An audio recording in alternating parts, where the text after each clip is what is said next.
নমস্কার সবাইকে, কেমন আছেন আপনারা? আশা করি সকলে ভালো আছেন এবং আপনাদের আশীর্বাদ ও দোয়ায় আমিও ভালো আছি। কিন্তু আমার মনটা হচ্ছে তেরকমটা ভালো নেই।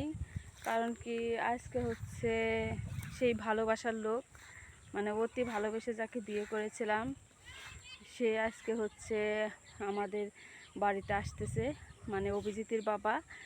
কিন্তু সে আসতেছে, আসার কথাটা শুনে কিন্তু খুশি হওয়ার কথা, কিন্তু আমার মনটা এরকম খুশি নেই। কারণ খুশি থাকবে কি করে, সে আগের থেকে একটা মানে হুমকির মুখে দিয়েছে। হুমকির মুখে বলতে কি, তার মানে বোনরা এবং সে বলছে বাচ্চা নিয়ে যাবে, মানে এরকম একটা কথা বলছে।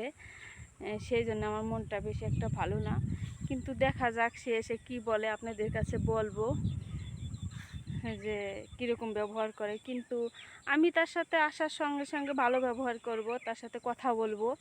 কিন্তু তারপরেও সে দেখা যাক যে কীরকম আমার সাথে কী আচরণ করে, এবং রান্না বান্না করে খাওয়াবো। বাড়ির সবাই বলছে যে তুই রান্না বান্না করে খাওয়াবি, কথাবার্তা বলবি, তাতে দেখা যায় সে কি কোনো পরিবর্তন হয় কি না। সেই জন্যে আমি সেই চেষ্টাটাই করব। তো বোঝেনি তো, যদি একটা মানুষ যাকে ভালোবেসে বিয়ে করা যায়, সে যদি বুকে একটা আঘাত দেয় তাহলে কতটা যে কষ্টকর। যাকে আঘাত দেয় সেই কিন্তু বোঝে। ভাবলাম যে একটু মাঠের এখানে একটু বসি, তো সেই জন্য মনে করলেন আমার মনটা একদমই ভালো না। ভাবলাম যে বন্ধুদের সাথে একটু শেয়ার করি, কারণ যাতে আপনারা আমাকে একটা সমস্যার সমাধান দিতে পারেন। কারণ শত হলেও আপনারা আমার একজন পরিবার, মানে সদস্য। আমার ভালো মন্দ দেখার কিন্তু আপনাদের একটা আছে। তাই আপনাদের মাঝে আমি শেয়ার করতেছি আমি কী রকম ব্যবহার করব, অবশ্যই কমেন্টে জানাবেন। আর আপনারা ছাড়া তার আমার কেউ নেই, কারণ আপনারাই আমার যদি একটু ভরসা কিংবা আমার একটা বুদ্ধি একটা জ্ঞান দেন, তাই আমি কিন্তু করতে পারবো। আর আপনারা যদি একটা বুদ্ধি জ্ঞান না দেন, তাহলে তো আমি কিছু করতে পারবো না। কারণ আমার আপন বলতে কেউ নেই, আপনারাই শুধু আমার আপন বস্তু। কারণ এক বাবা মা আছে, বাবা মা বড়ো মানুষ, অতটা তো আর বোঝে না। তো আমার একটা সমস্যার কিছু হলে আপনাদের কাছে আমি শেয়ার করব, কারণ আপনারা আমার যেহেতু বন্ধু, আর বন্ধু হয়ে পাশে থাকবেন, এটাই আমার আশা। কিন্তু সেই জন্য ভাবলাম যে আপনাদের মাঝে আমি কিছু শেয়ার করি, যে আমি কিভাবে চলবো, তার সাথে কীভাবেই করব। তাই আপনাদের মানে কথাটা জানার জন্য আসলাম। তো আজকে আসবে, এই তো মনে হয় এখন বাজে হচ্ছে 2টার দিক, হয়তো 3টার দিক চলে আসবে। আমি ভাবলাম যে আপনাদের সাথে একটু কথা বলি, যাতে নাকি ভিডিওটা ছাড়লে আপনারা একটু কমেন্টে আমাকে বলেন যে এইভাবে চলো বন্ধু কিংবা বন্ধু, যে কোনো যায়, আমি যারও তো একটা আপনাদের মতো কারো একটা বোন কিংবা বন্ধু যাই একটা হয়েছে, তো দয়া করে আমার একটু পাশে থাকবেন সব সময়। এটাই আমার, কারণ আমার পৃথিবীতে কেউ নেই। অন্য মানুষের সামনে আমি হয়তো আপনাদের একদিন সাক্ষাৎ করে দেবো যে আমার ভাই ব্রাদার, আমার মা বাবার ছাড়া শুধু আমার এই পৃথিবীতে আর কেউ নেই। তো তাহলে দেখা যাক, পরবর্তী সময় আবার আপনাদের বলবো যে কি মানে কি হয়। আপনারা অবশ্যই কমেন্টে বলবেন, কারণ আর বন্ধু বোন এবার যাই হোক, সেটা হয়ে আমার পাশে থাকবেন প্লিজ। এটা আমার অনুরোধ, 2 হাত জোরে করজোরে বলছি, প্লিজ আমার দিকে একটু তাকাবেন, আপনারা দয়া করে তাকাবেন। কারণ আপনাদের কাছে তো আমি এমন একটা কোনো জিনিস চাচ্ছি না যে দিলি পারে হয়তো আপনাদের কমে যাবে। একটা লাইক কমেন্ট এই চাচ্ছি, কারণ আর তেমন আমি কোনো জিনিস চাচ্ছি না যে ভাই কিংবা বন্ধুরা আমাকে এটা দিয়ে সাহায্য করো। আর এটা দিলে আমি সৃষ্টিকর্তার কাছে আপনাদের জন্য আশীর্বাদ করি, আপনারা যদি আমার জন্য যে লাইক কমেন্ট শেয়ার করবেন, তার চেয়ে যদি সৃষ্টিকর্তা আপনাকে ডবল দিয়ে দেয়। কারণ কি, আমি কিন্তু এই সব মানে আশা ভরসা নিয়ে একটা কাজ করতে চলেছি, কিন্তু সেই আশা ভরসা শুধু বাবা মার জন্যই। তাই আপনারা যদি বাবা মার জন্য একটা লাইক কমেন্ট শেয়ার করে দেন, তাহলে কিন্তু সেটা বিফল যাবে না, সৃষ্টিকর্তার কাছে কিন্তু সেটা জমা হয়ে যাবে।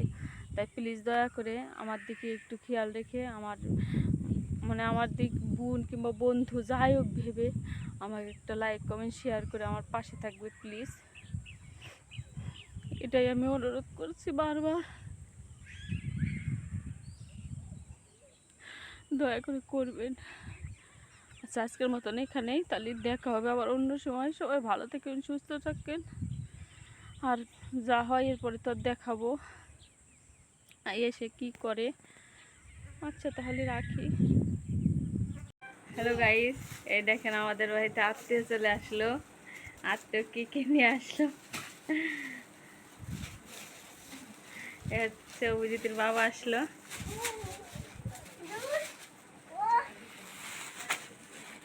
এই অভিজিতের জন্য বিস্কুট নিয়ে আসছে। কি বাবা? আর এটা কি রে বাবা? এটা কি বাবা? এটা কি নিয়ে আসছো?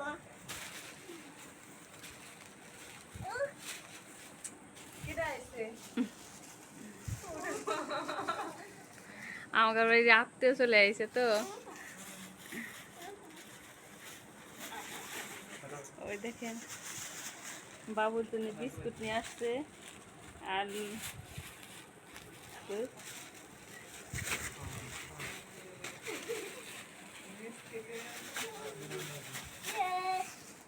এই যে সেই অভিজিতের বাবা এসেছিল, তাদের জন্য যে রান্না করেছি। অভিজিৎকে যে অভিজিৎ আর অভিজিৎ বাবাকে একসাথে খাওয়াই দিচ্ছি। এই যে সেই ভালোবাসার লোক, যাকে আমি ভালোবেসে বিয়ে করেছিলাম, সেই লোকটা এই যে অভিজিতের বাবা। এই যে অভিজিৎকে খাওয়াই দিচ্ছে, আর আমি এদিকে মাছের তরকারি আর হচ্ছে সবজি রান্না করেছি। কারণ আমি জানি যে সে মাংস টাংসের থেকে সবজি ভালো খায়, তাই হচ্ছে সবজি রান্না করেছি। আর লাউ তরকারি ভালো খায়, তাই হচ্ছে লাউ দিয়ে হচ্ছে পুঁটি কাপ মাছ রান্না করা হয়েছে। কারণ সে সবজিটা আমি জানি আগের থেকে সে অনেকটাই ভালো খায়, সবজি খেতে অনেক পছন্দ করে। তার জন্যই লাউয়ের ডুগা দিয়ে আর হচ্ছে কলা দিয়ে আর হচ্ছে আলু দিয়ে আর ডালির বড়ি দিয়ে সবজি রান্না করে দিয়েছি। আর ওদিকে হচ্ছে পুঁটি কাপ মাছ লাউ দিয়ে রান্না করেছি। মনি খাচ্ছে আর ওই যে ফোন দেখছে, আমার ফোনটা দেখছে। আর ওর বাবা খাওয়াই দিচ্ছে। এখন তো স্বাভাবিক মতো আছে, কিন্তু শেষ পর্যায়ে কি হবে জানি না। বন্ধুরা তোমাদের কমেন্টে জানাবো। তো দেখো মনি খাচ্ছে, আমি কিন্তু মনিকে প্রতিদিন খাওয়াই দিই, কিন্তু আজকে হচ্ছে ওর বাবা খাওয়াই দিচ্ছে। এই দেখো নিজেও খাচ্ছে, মনিকেও খাওয়াই দিচ্ছে। ওদিকে আমি খাবার দিচ্ছি, কিন্তু আমার একদমই ভালো লাগছে না। সবসময় আমার ভয় ভয় লাগছে, কখন কি ঝগড়াঝাটি শুরু করে দেয়, কখন কি মনিকে নিয়ে একটা ঝামেলা মানে শুরু করে দেয়। সেই জন্য আমার সবসময় ভয়ে কাজ করছে। তো আজকের মতন এখানেই, সবাই ভালো থেকো, সুস্থ থেকো, পরবর্তীতে দেখা হবে।